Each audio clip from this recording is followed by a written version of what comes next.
الحمد لله رب العالمين والصلاة والسلام على سيد المرسلين وعلى آله وأصحابه أجمعين.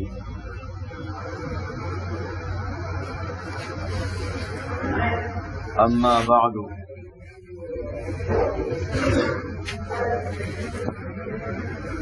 فأعوذ بالله من الشيطان الرجيم.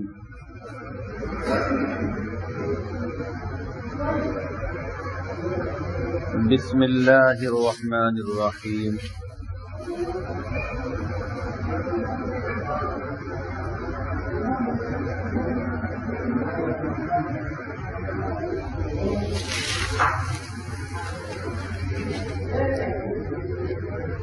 إن الذين قالوا ربنا الله ثم استقاموا تتنزل عليهم الملائكة ألا تخافوا ولا تحزنوا وأبشروا بالجنة التي كنتم توعدون. نحن أولياؤكم في الحياة الدنيا وفي الآخرة ولكم فيها ما تشتهي أنفسكم ولكم فيها ما تدعون نزلا من غفور رحيم. صدق اللہ العظیم.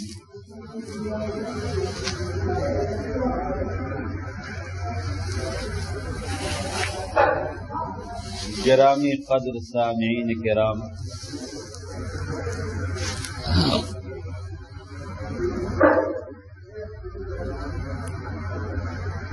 آج ہم لوگ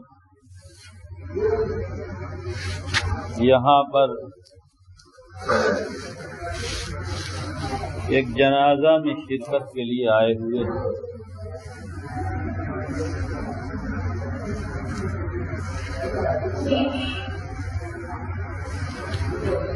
اللہ تعالی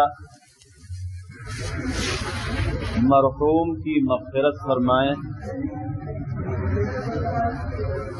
اور ان کے بچوں کو، بیوی کو اور تمام گھر والوں کو، تمام متعلقین اور رشتہ داروں کو صبر و سکون نصیب فرمائیں.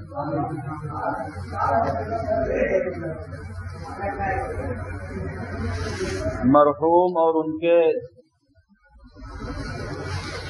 اہل خانہ سے کافی دنوں سے ہمارا تعلق ہے، اس لیے کہ ان کے کئی بچے ہمارے پاس پڑھے ہیں.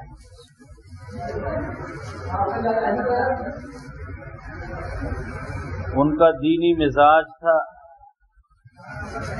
اس وجہ سے انہوں نے اپنے بچوں کو دین پڑھانے کی کوشش کی اور فکر کی.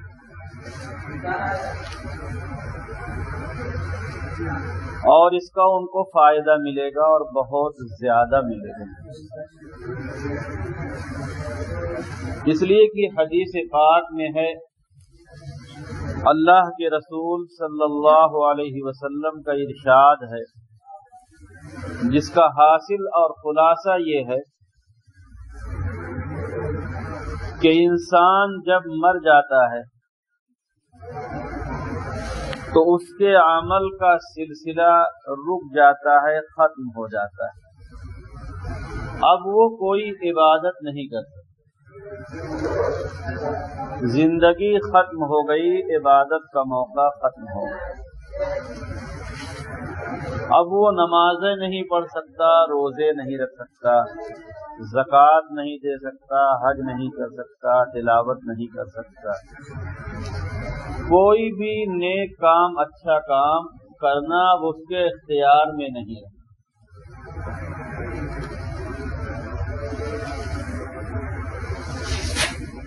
یہ عبادتیں اور یہ کام ایسے ہیں جن کو کرنے پر نیکی ملتی ہے، ثواب ملتا ہے، اچھا بدلہ ملتا ہے،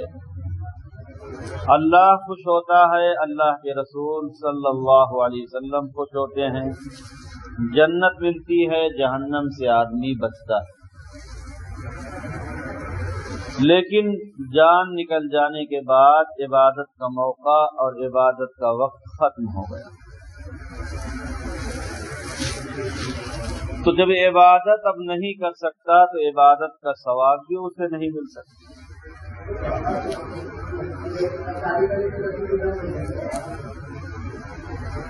ہاں، کچھ کام ایسے ہیں کہ اگر اس نے اپنی زندگی میں کیا ہے تو ان کاموں کا ثواب اسے مرنے کے بعد بھی ملتا رہے گا، جیسے کہ سرکاری ملازمین ہوتے ہیں تو جب ان کی ڈیوٹی کا وقت سارا ختم ہو جاتا ہے، وہ ریٹائر ہو جاتے ہیں، اس کے بعد بھی انہیں پینشن کے طور پر کچھ رقم برابر ملتی رہتی ہے۔ اسی طرح سے جاننا چاہیے کہ کچھ کام زندگی میں ایسے ہیں کہ اگر آدمی ان کاموں کو کر لے تو مرنے کے بعد بھی اس کا ثواب اس کو ملتا رہے گا۔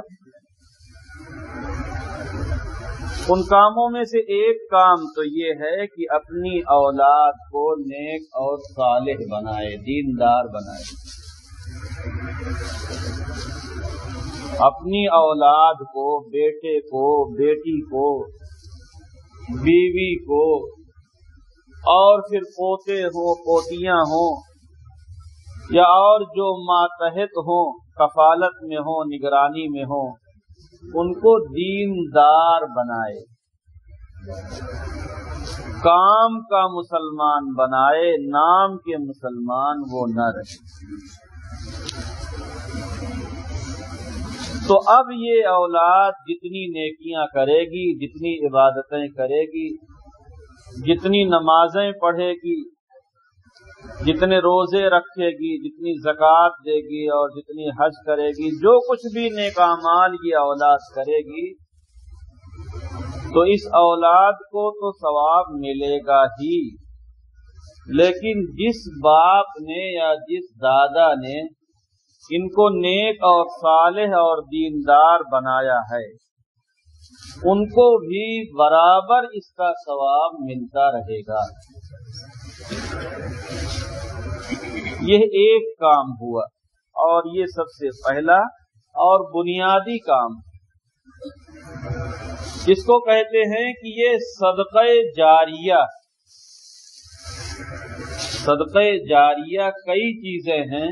ان میں سے ایک چیز یہ بھی ہے کہ اپنی اولاد کو نیک بنائے، دیندار بنائے، صالح بنائے، یعنی صحیح معنوں میں مسلمان بنائے، کام کا مسلمان بنائے، نام کا نہیں۔ دوسرا کام یہ ہے کہ آدمی خود علم دین پڑھے اور اس کو پڑھائے، اللہ کا دین پڑھے، اس کو سیکھے اور پھر اس کو سکھائے اور پڑھائے۔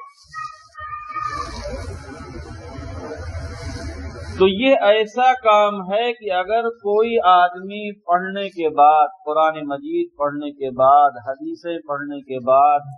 نماز، روزے، زکوٰۃ، حج اور دین کی ضروری باتیں سیکھنے کے بعد دوسروں کو سکھاتا ہے اور دوسروں کو پڑھاتا ہے، تو یہ بھی صدقہ جاریہ ہے، اور یہ سب سے افضل صدقہ ہے، اور یہ آدمی سب سے بڑا سخی ہے، سب سے زیادہ مالدار ہے، سب سے زیادہ سخاوت کرنے والا۔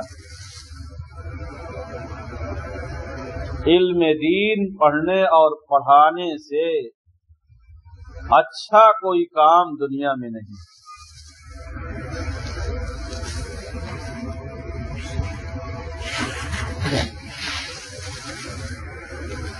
دوسروں کو نفع پہنچانے کے اعتبار سے، دوسروں کو راحت پہنچانے کے اعتبار سے سب سے اچھا کام، سب سے بڑا کام، سب سے بہتر کام جو ہے وہ یہ ہے کہ علم دین پڑھے اور پڑھائے، سیکھے اور سکھائے۔ اللہ کے رسول صلی اللہ علیہ وسلم کا ارشاد ہے، خیرکم من تعلم القرآن وعلمہ، تم میں سب سے بہترین اور اچھے لوگ وہ ہیں جو قرآن مجید سیکھیں اور سکھائیں، قرآن مجید پڑھیں اور پڑھائیں۔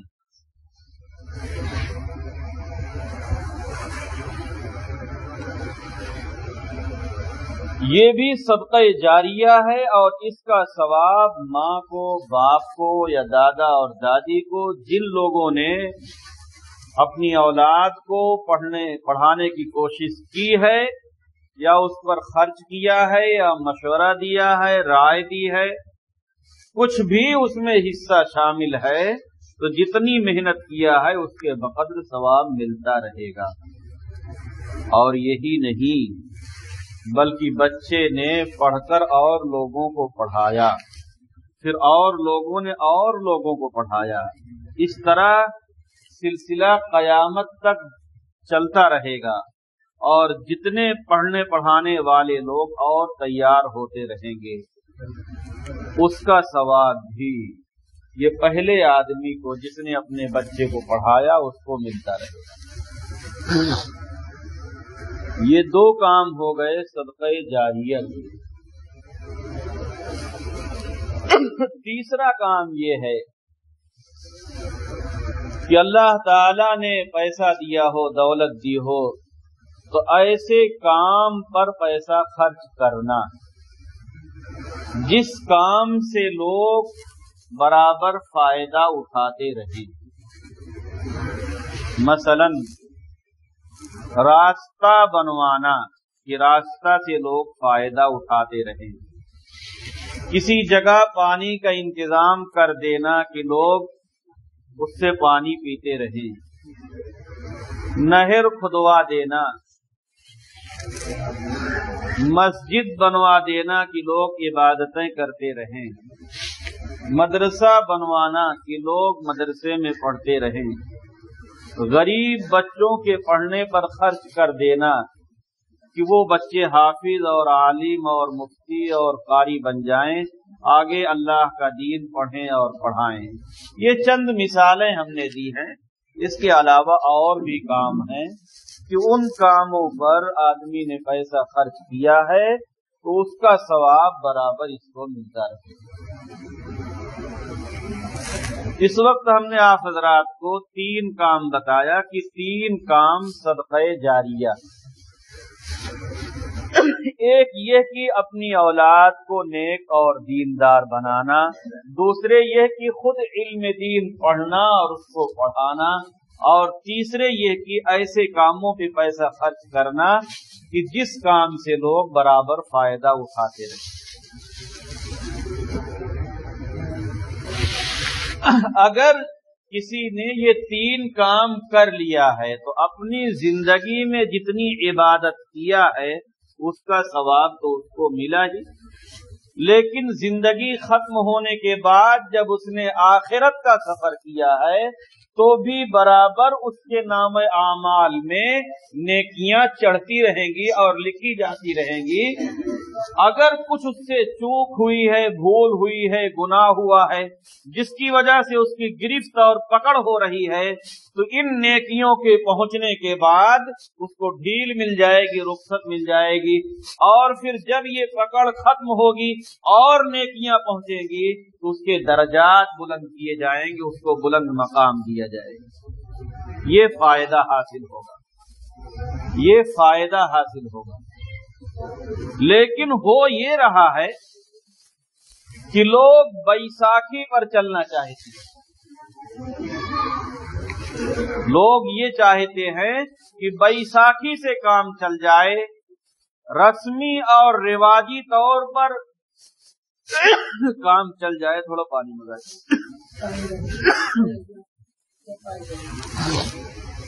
جس کو کہتے ہیں کہ ٹیمپریری کام ہو جائے, اس سے لوگ کام چلانا چاہتے ہیں. بھلا بتائیے کہ آدمی اگر روز محنت کرے, روز کمائے, دکان ہے روز دکان کھولے, ملازم ہے روزانہ ملازمت کرے, تو برابر اس کو آمدنی ملتی رہے گی, فائدہ ملتا رہے گا, اور اچھے ڈھنگ سے وہ زندگی گزار سکے گا. کھانے پینے میں, رہنے سہنے میں, اوڑھنے بچھانے میں, چلنے پھرنے میں اس کو پریشانیوں کا سامنا زیادہ نہ کرنا پڑے گا یا کم کرنا پڑے گا. لیکن کوئی کبھی کبھار دکان کھول لیتا ہے, کبھی کبھار نوکری پر چلا جاتا ہے, تو اس کو پریشانیاں ہوں گی, اسے جھیلنا ہوگا. ہمیں جو کام کرنا تھا وہ ہم کرتے نہیں. زندگی اللہ نے دی, قیمتی زندگی. اللہ کے رسول صلی اللہ علیہ وسلم نے ارشاد فرمایا کہ دو چیزوں کو غنیمت جانو, الصحت والفراغ, تندرستی کو اور فرصت کو. تندرستی کو, فرصت کو. جب ایک گلاس پانی کے لینے کے لیے محتاج ہو جائیں گے تو بڑی آرزو ہوگی, بڑی تمنا ہوگی کہ اب نمازیں پڑھ لیں, اب روزے رکھ لیں, اب صدقہ اور خیرات کر لیں, اب چلے جائیں حج کر لیں, لیکن پھر کچھ نہیں کر پائیں گے. یہ جو جوانی ہے, یہ جو طاقت ہے, تندرستی ہے, صحت ہے, ابھی ہم چلنے پھرنے کے قابل ہیں, اٹھنے بیٹھنے کے قابل ہیں, کچھ کرنے کے قابل ہیں, اس کو غنیمت جانتے ہوئے کام میں لانا چاہیے اور عبادت کرنا چاہیے.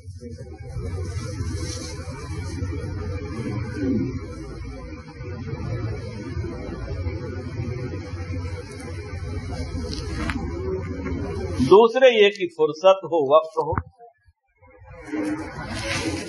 جب وقت ختم ہو گیا اور فرصت ختم ہو گئی تو کچھ نہیں کر سکتے. جن لوگوں کے پاس اتنا کام ہے کہ ان کو کوئی فرصت نہیں ملتی, اب وہ کچھ اور کرنا چاہتے ہیں, کر نہیں پاتے, یا ایسے حالات آ گئے کہ ان کی فرصت ختم ہو گئی. جب تک ہمارے پاس وقت ہے, فرصت ہے اور صحت ہے, تندرستی ہے, ہمیں اس کو غنیمت جانتے ہوئے اللہ کی عبادت کرنا چاہیے, اللہ کو خوش کرنا چاہیے, اللہ کے رسول صلی اللہ علیہ وسلم کی سنتوں پہ عمل کرنا چاہیے تاکہ آپ راضی ہو اور خوش. لیکن ہم لوگ بیساکھی پر چلنا چاہیے, زندگی بھر تو کچھ کریں گے نہیں, نہ خود دیندار بنیں گے, نہ اپنی اولاد کو دیندار بنائیں گے, نہ علم دین سیکھیں گے اور نہ علم دین سکھائیں گے,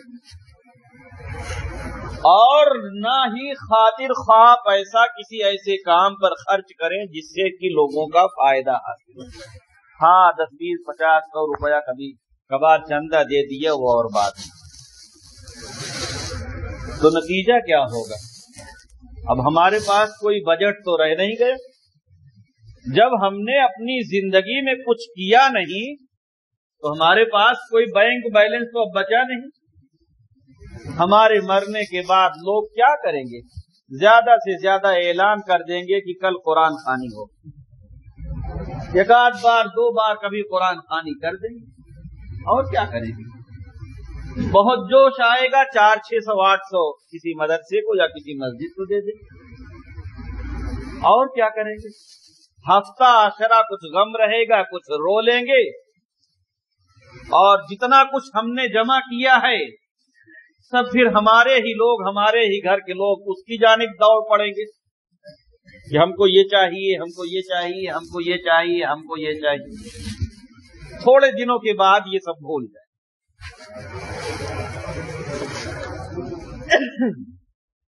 اب اتنے سے کتنا فائدہ ملے گا؟ ہمارے جانے کے بعد اگر ایک بار کسی نے قرآن خوانی کروا دیا، 2 بار کروا دیا، کتنا فائدہ ملے گا؟ ہم اپنی زندگی میں کچھ کیے ہوتے تو اس کا فائدہ ہمیں برابر تسلسل کے ساتھ مسلسل ملتا رہتا اور ہمیں نیکیاں ملتی رہتی اور ہماری ترقی ہو جاتی۔ اسی کو میں کہتا ہوں کہ لوگ بیساکھی سے چلنا چاہتے ہیں، خود تو کچھ کرنا نہیں چاہتے، اب مرنے کے بعد تھوڑا موڑا کوئی کچھ کر دے گا، اس سے زیادہ کوئی کرنے والا نہیں۔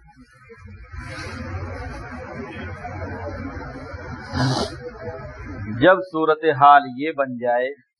تو ہوش کا ناخن لینا چاہیے، عقل سے کام کرنا چاہیے، عقل سے کام لینا چاہیے۔ کسی کے جنازے میں جانے کے بعد کچھ تو احساس بیدار ہو جانا چاہیے۔ آج ان کی باری ہے، کل ہماری باری، آج کوئی گیا، کل ہماری باری۔ ان کی جگہ پر اپنے آپ کو رکھ کر سوچنا چاہیے کہ ہمارا بھی وقت قریب آ رہا ہے، ہم بھی موت کے قریب جا رہے ہیں، زندگی کے دن ہمارے ختم ہو رہے ہیں، ہمارا قدم موت کی جانب بڑھتا جا رہا ہے۔ ہاں، اگر ہم نے اچھا کام کیا، اللہ کو خوش رکھا، اللہ کے رسول کو خوش رکھا، درست زندگی گزاری، اچھی زندگی گزاری، تو پھر یہ موت ہمارے لیے ایک تحفہ ہے،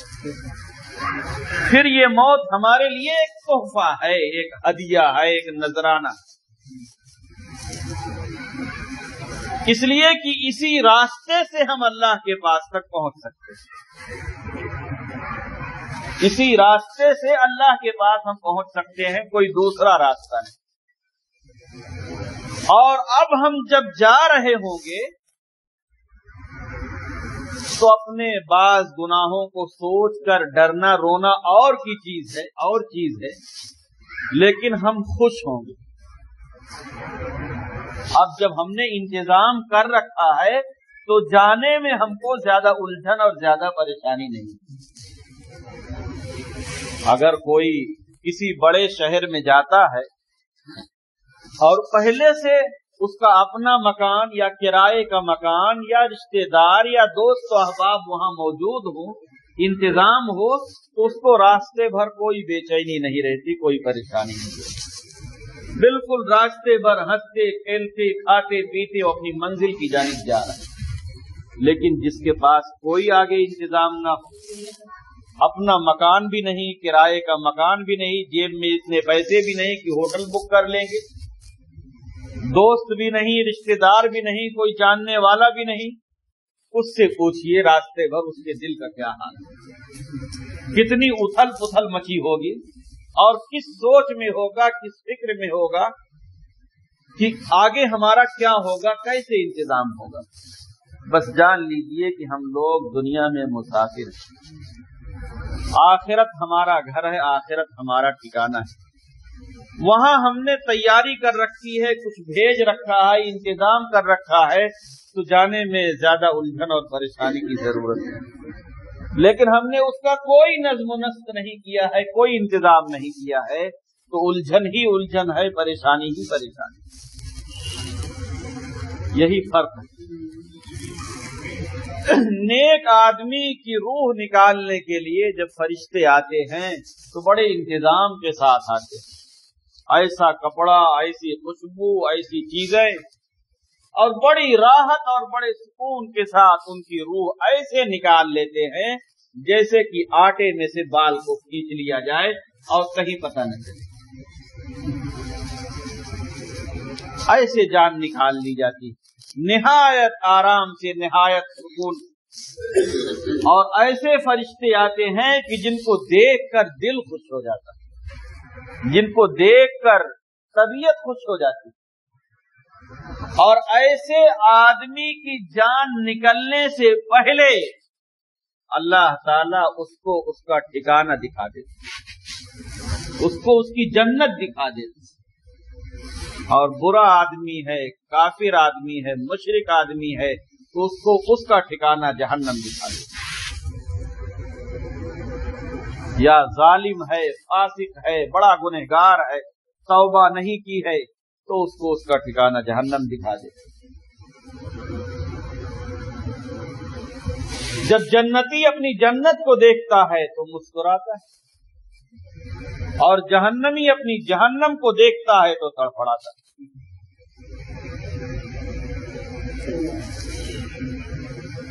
برے آدمی کی جان نکالنے کے لیے جو فرشتے آتے ہیں وہ بڑے بھیانک شکل میں آتے ہیں، ان کو دیکھ کر آدمی بالکل کانپ جاتا ہے، وہ ایسی ڈراؤنی شکل میں آتے ہیں کہ آدمی ڈر جاتا ہے۔ اللہ تعالیٰ نے قرآن مجید میں ارشاد فرمایا ہے، ان الذین قالوا ربنا اللہ، یقیناً وہ لوگ جنہوں نے کہا کہ ہمارا رب اللہ، یعنی ایمان قبول کر لیا، اسلام قبول کر لیا، ثم استقاموا، پھر اسی پر ڈٹ گئے اور جم گئے۔ اب کچھ بھی ہو جائے ایمان نہیں چھوڑیں گے، اب کچھ بھی ہو جائے اسلام نہیں چھوڑیں گے، جان رہے اور چاہے چلی جائے، لیکن ایمان اور اسلام نہیں چھوڑیں گے۔ ایسے ڈٹ گئے اور ایسے جم گئے۔ پیچھے کی تاریخ پلٹ کر دیکھیں گے تو انبیاء کرام کو کتنی تکلیف دی گئی ہے، کوئی حساب نہیں، کوئی تھا نہیں۔ صحابہ کرام کو کتنی تکلیف دی گئی ہے، کوئی حساب نہیں۔ ہمارے پیغمبر حضرت محمد صلی اللہ علیہ وسلم کو بہت تکلیف دی گئی ہے۔ آپ نے ارشاد فرمایا کہ جتنا مجھے ستایا گیا اتنا کسی اور کو نہیں ستایا گیا۔ بتائیے، آپ کے سر مبارک پر کوڑے ڈال دیے جاتے تھے، آپ کو گالیاں دی جاتی تھی، آپ طائف گئے تو آپ کے اوپر پتھر برسائے گئے،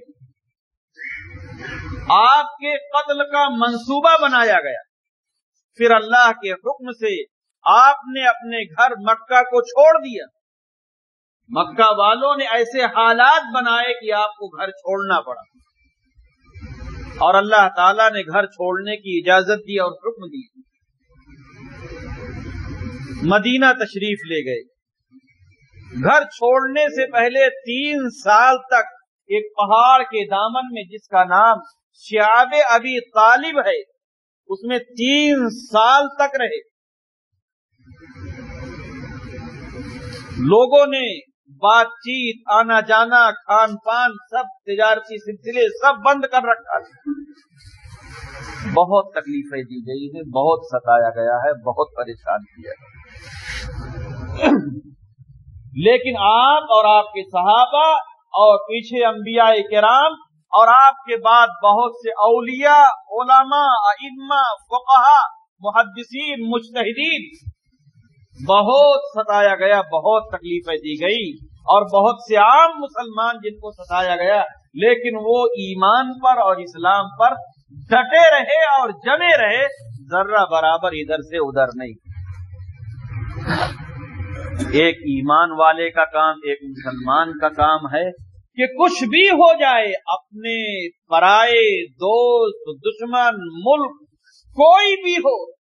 کیسا بھی ظلم ستم ڈھائے، کیسی بھی تکلیفیں دے، کچھ بھی کر لے، ایمان نہیں چھوڑیں گے، اسلام نہیں چھوڑیں گے، ایمان نہیں چھوڑیں گے، اسلام نہیں چھوڑیں گے۔ یہ نہیں کہ کوئی ذرا سا بیمار ہو گیا، اب دوا علاج سے ٹھیک نہیں ہو رہا ہے، یہاں وہاں دوا سے ٹھیک نہیں ہو رہا ہے، تو ایسے لوگوں کے پاس چلے گئے جو جادو منتر کریں، کافر ہوں، مشرک ہوں، کفر کرنے کے لیے کہیں تو وہ بھی کر لیں، شرک کرنے کے لیے کہیں تو وہ بھی کر لیں، اس کی جان بچانے کے لیے۔ ایسا نہیں ہونا چاہیے۔ ہم اپنے مریض کا علاج کریں گے، اللہ کے رسول صلی اللہ علیہ وسلم نے جتنی اجازت دی ہے اسی دائرے میں رہتے ہوئے بچنا ہوگا۔ زندگی ہوگی تو وہ بچا رہے گا، اور اگر زندگی نہیں ہوگی تو اللہ کا پیارا ہو جائے گا، چلا جائے گا۔ ہم اپنی جان بچانے کے لیے یا اپنے کسی خاص کی جان بچانے کے لیے کفر نہیں کریں گے، شرک نہیں کریں گے، اسلام نہیں چھوڑیں گے، ایمان نہیں چھوڑیں گے۔ یہ ہے ثم استقاموا، ڈٹ گئے، اسی پر جم گئے۔ جب ایک بار سمجھ بوجھ کے کلمہ پڑھ لیا، ایمان قبول کر لیا، اسلام قبول کر لیا، اللہ کو ایک مان لیا، اللہ کے رسول صلی اللہ علیہ وسلم کو آخری رسول مان لیا، قرآن مجید کو برحق مان لیا، فرشتوں کو برحق مان لیا، اب اللہ کے رسول صلی اللہ علیہ وسلم کی لائی ہوئی شریعت کو درست مان لیا، تو اب ذرہ برابر ادھر ادھر ہونے کی ضرورت نہیں۔ ثم استقاموا، آپ پیچھے پلٹ کر دیکھیں گے تو حضرت ابراہیم علیہ السلام کو اٹھا کے آگ میں ڈالا جا رہا ہے، لیکن ایمان سے ادھر ادھر ہونے کے لیے تیار نہیں۔ ثم استقاموا، پھر کیا ہوگا؟ پھر فائدہ کیا ہوگا؟ جب بندہ اس پر ڈٹ جائے گا اور جم جائے گا اور کوئی پرواہ نہیں کرے گا، تتنزل علیہم الملائکہ، تو جب اس کی موت کا وقت آئے گا تو اس وقت فرشتے آئیں گے، تتنزل علیہم الملائکہ، موت کا فرشتہ آئے گا، اللہ تخافوا، اور وہ فرشتہ کہے گا ڈرنے کی کوئی ضرورت نہیں، تمہارے دل میں صرف خدا کا ڈر تھا، خدا کا خوف تھا، دنیا والوں سے نہیں ڈرتے تھے، اب ڈرنے کی کوئی ضرورت نہیں، خدا سے ڈر کر گناہوں کو چھوڑا، خدا اور رسول سے محبت کر کے نیک اعمال کیا، دین پر جمے رہے، اسلام پر جمے رہے، اللہ تخافوا، اب ڈرنے کی کوئی ضرورت نہیں، نہ قبر سے ڈرنے کی ضرورت ہے، نہ حشر سے ڈرنے کی ضرورت ہے، اب خوف اور ڈر کا سارا سلسلہ ختم رہے گا، اللہ تخافوا ولا تحزنوا، غمگین ہونے کی بھی کوئی ضرورت نہیں ہے، اپنے پیچھے والوں کے بارے میں بھی افسوس کرنے کی کوئی ضرورت نہیں ہے، وہ خدا تمہاری بھی حفاظت کر رہا تھا، ان کی بھی حفاظت کرے گا، تمہیں بھی روزی دے رہا تھا، ان کو بھی روزی دے گا، تمہاری ضرورتیں بھی پوری کر رہا تھا، ان کی بھی ضرورتیں پوری کرے گا، تمہیں غم کرنے کی، خوف کرنے کی کوئی ضرورت نہیں، اللہ تخافوا ولا تحزنوا، اور سنو وَأَبْشِرُوا بِالْجَنَّةِ الَّتِي كُنْتُمْ تُوعَدُونَ، خوشخبری لے لو، خوشخبری لے لو اس جنت کا جس کا تم سے وعدہ کیا گیا تھا، کہ ایمان پر رہو گے، اسلام پر رہو گے تو تمہیں جنت ملے گی، اس جنت کا سرٹیفکیٹ میں تمہیں ابھی دیتا ہوں، ابھی خوشخبری سنائے دیتا ہوں کہ تمہارے لیے وہ جنت مقرر ہو چکی ہے، وَأَبْشِرُوا بِالْجَنَّةِ الَّتِي كُنْتُمْ تُوعَدُونَ، اور سنو نَحْنُ أَوْلِيَاؤُكُمْ فِي الْحَيَاةِ الدُّنْيَا وَفِي الْآخِرَةِ، ہم دنیا میں بھی تمہارے ساتھ رہتے تھے اور تمہاری حفاظت کرتے تھے، باقاعدہ فرشتے لوگوں کے ساتھ رہتے ہیں حفاظت کرنے کے لیے، ہم دنیا میں بھی تمہارے ساتھ رہتے تھے، تمہاری حفاظت کرتے تھے، اور آخرت میں بھی ابھی ہم تمہارے ساتھ رہیں گے، تمہاری حفاظت کریں گے، نحن اولیاؤکم فی الحیات الدنیا وفی الآخرہ، اب نہ تمہارے اوپر قبر میں کوئی عذاب ہوگا اور نہ حشر میں کوئی تکلیف ہوگی، تمہارے لیے حفاظت ہی حفاظت ہے، وہاں عرش کا سایہ مل جائے گا، وہاں بھی مزہ رہے گا، قبر میں کوئی فرشتہ عذاب دینا چاہے گا تو ہم اس سے روک دیں گے، اسے ٹال دیں گے، اب کوئی کچھ نہیں کر سکتا، نحن اولیاؤکم فی الحیات الدنیا وفی الآخرہ، اور پھر جنت میں پہنچنے کے بعد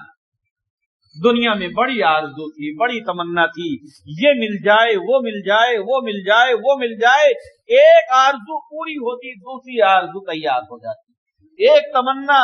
پوری ہوتی دوسری تمنا تیار ہو جاتی، دنیا میں تمناؤں کا سلسلہ تمہارا ختم نہیں ہوا، دنیا میں تمہاری آرزویں پوری نہیں ہوئی، دنیا میں تم نے اللہ کے لیے اور اللہ کے رسول کو راضی رکھنے کے لیے اپنی تمناؤں کا خون کیا ہے، اپنی آرزوؤں کو پسے پشت ڈالا ہے، اپنی شوقوں کو چھوڑ دیا ہے، اللہ کو راضی رکھنے کی کوشش کیا ہے، اللہ کے رسول کو خوش رکھنے کی کوشش کیا ہے، تو آج جہاں تم اب جس جنت میں تمہیں پہنچنا ہے وہ جنت ایسی جگہ ہے کہ جہاں تمہاری ہر آرزو پوری ہو جائے گی، ہر تمنا پوری ہو جائے گی، کوئی تمنا ایسی نہ ہوگی جو پوری نہ ہو، اور صرف سوچنے کی دیر ہوگی، خیال کرنے کی دیر ہوگی، تمہیں کچھ نہیں کرنا ہوگا، بس خیال کرنا ہوگا اور سوچنا ہوگا اور تمنا کرنا ہوگا، وہ تمہاری تمنا اسی وقت پوری کر دی جائے گی۔ وَلَكُمْ فِيهَا مَا تَشْتَهِي وَلَكُمْ فِيهَا مَا تَشْتَهِي، تمہارے لیے جنت میں وہ سب ہوگا جو تم چاہو، تمہارے لیے جنت میں وہ سب ہوگا، وہ سب ملے گا جو تم چاہو گے۔ وَلَكُمْ فِيهَا مَا تَدَّعُونَ، اور وہ بھی ہوگا جو تم مانگو گے، جو مانگو گے وہ بھی ملے گا، جو سوچو گے وہ بھی ملے گا۔ وہاں کوئی آرزو تمہاری ٹوٹنے والی نہیں ہے، کوئی تمنا تمہاری فیل ہونے والی نہیں ہے، وہاں سب کچھ ملے گا۔ مالا اذن سمعت، جنت میں ایسی ایسی چیزیں ہیں، ایسے ایسے انتظامات ہیں کہ جن کو آج تک ہمارے کانوں نے سنا بھی نہیں۔ بس قرآن مجید اور حدیث پاک میں جتنا بیان کر دیا گیا ہے اتنا تو ہمیں معلوم ہے، اس کے علاوہ بھی بہت کچھ ہے، موٹی موٹی چیزیں صرف بتائی گئی ہیں۔ ما لا اذن سمعت ولا عین رأت، ہماری آنکھوں نے دیکھا بھی نہیں ہے، ولا خطر علی قلب بشر، اور کسی انسان کے دل و دماغ میں آج تک اس کا خیال بھی نہیں گزرا ہے۔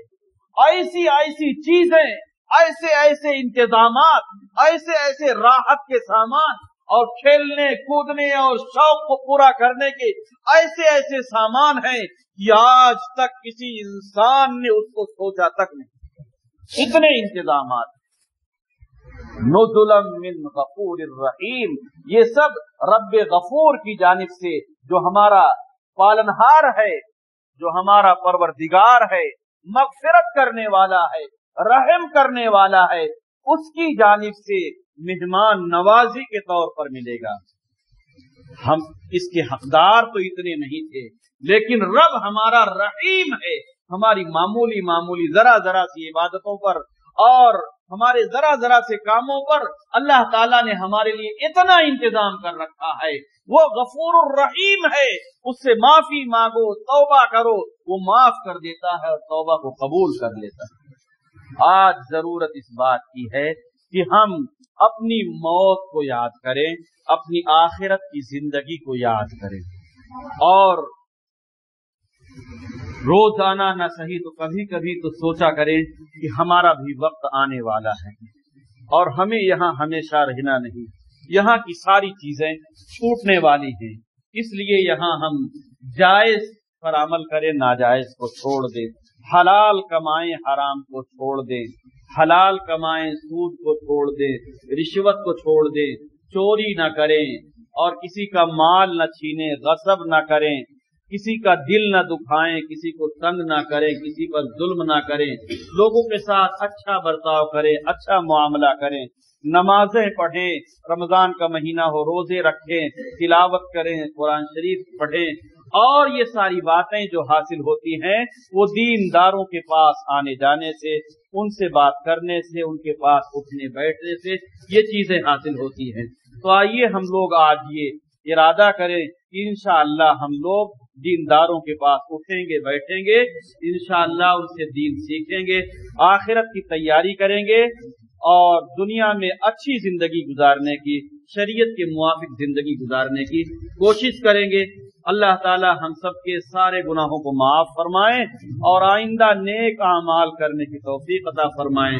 اور برے اعمال سے بچنے کی توفیق عطا فرمائیں، اور اللہ تعالی مرحوم کی جن کے جنازے میں ہم لوگ شریک ہوئے ہیں مغفرت فرمائیں، ان کے گھر والوں کو صبر و سکون نصیب فرمائیں، اور ان کے بچوں کو اور ان کی بیوی اور باقی ان کے افراد کے لیے ہر طرح کا نظم و نسق فرمائیں، ان کے لیے آسانیاں پیدا فرمائیں اور ان بچوں کو راحت اور سکون نصیب فرمائیں۔ وآخر دعوانا الحمد للہ رب العالمین۔